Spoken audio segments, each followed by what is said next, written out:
second one is a kind of a third-person poem. It's actually a poem from a historical figure named Salah-al-Din, which some people know as Saladin, to another gentleman named Simon Wiesenthal.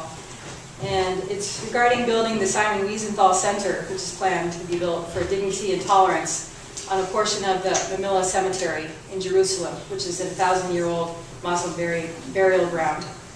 And for people who aren't familiar with these two figures, Saladin was a sultan who lived around the time of 1000 AD, and he ruled the area of current-day Israel and Palestine. He ended up recapturing Jerusalem from the Christians and bringing the Jews and Muslims back to Jerusalem, and eventually the Christians as well.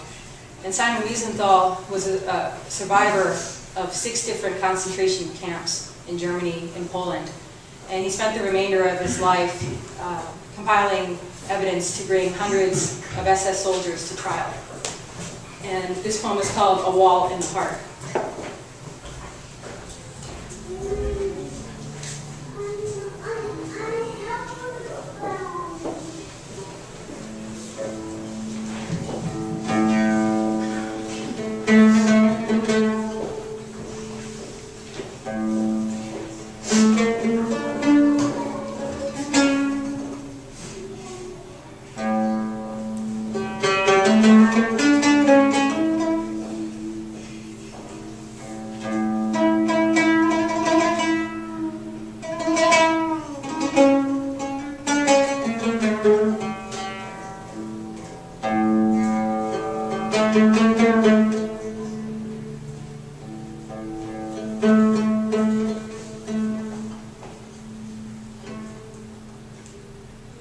They say in death we are equal, but our dead cannot rest.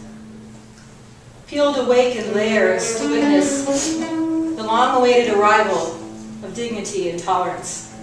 The latest chapter in the Holy War. And you said, Shimon, that a people are not evil, only individuals. Shifting sands revoked sacred geography for neglect of our brothers.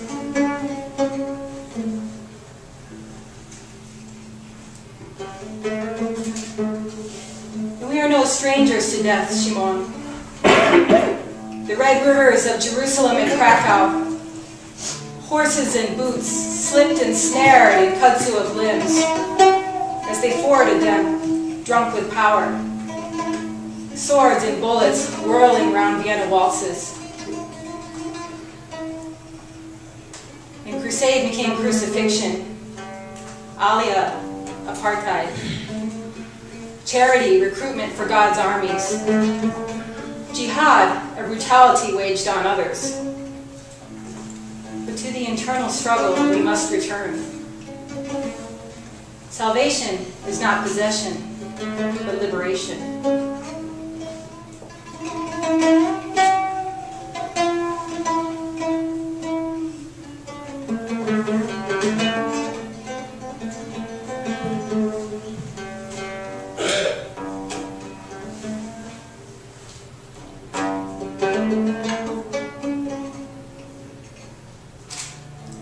We are not so different, Shimon. I remember the words of my great father, Ayub, to battle only when all bridges are impassable. Soldiers will sacrifice for cause that transcends them. A whispered promise in Karbala prostrations. Are Jerusalem's gates beyond repair? Is it the fate of the place that gave birth to our prophets to wave the flag of intolerance, flaunting scars and stripes of black and blue? We seek demise of the different. Did we not learn that suffering is the enemy of nobility, power and devotion the twins born of myth, and every breath conceives a choice? Salah-al-Din's army recaptured Jerusalem. Abraham's children returned. Muslim and Jew rejoiced. The victors rewrite history, but when we finally reach the promised land, we must ask, was our cause just? Did we live by our books, or by prejudice and lust?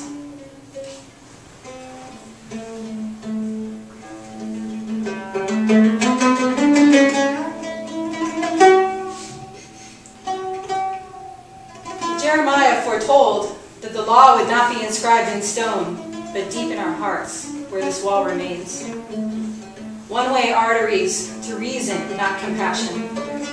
And we can always find scripture to justify a reaction. But I pray that we don't forget the good, the merciful, who live by their word. Give us comfort and wisdom with bread and darkness. When the temple wall exhales the western sky, returns the wails of the dispossessed, their hungry, hollow eyes stretching barbed wire of no man's land.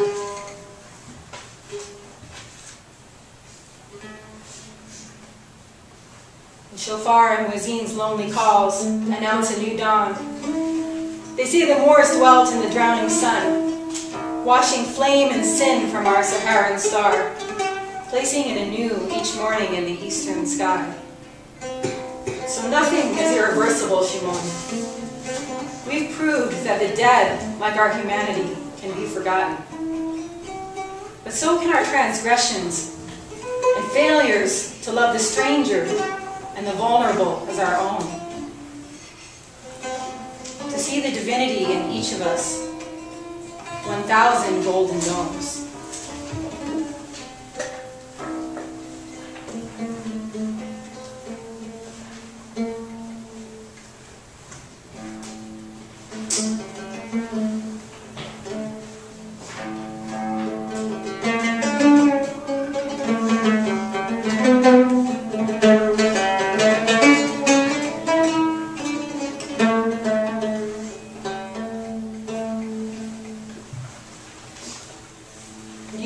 Justice, not vengeance, contemplated forgiveness, and envied dead Nazis, decorated with names and sunflowers.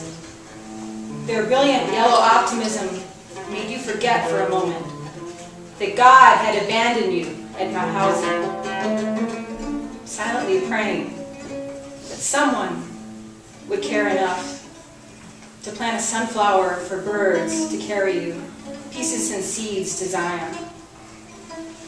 So I ask you, Shimon, who will plant sunflowers on the tired, shattered graves of Mamilla? Who will forgive you?